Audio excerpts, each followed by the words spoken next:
செய்திகள் தொடர்கின்றன. நீலகிரி மாவட்டம் உதகையில் பெய்து வரும் மழையால் மலர் கண்காட்சியை காண வந்த சுற்றுலா பயணிகள் அவதியடைந்தனர். இது குறித்த கூடுதல் விவரங்களோடு இணைகிறார் எமது செய்தியாளர் அனீஷ் விவரங்களை வழங்கலாம்.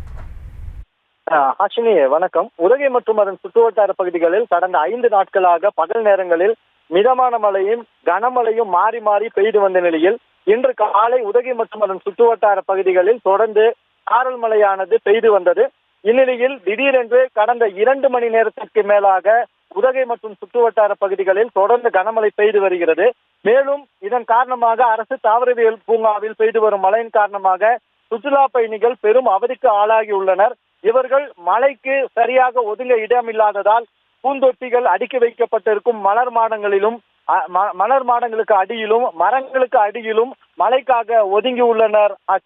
விவரங்களுக்கு நன்றி அனீஷ். செய்திகளை உடனுக்குடனும் துல்லியமாகவும் தெரிந்து கொள்ள சப்ஸ்கிரைப் பண்ணுங்க.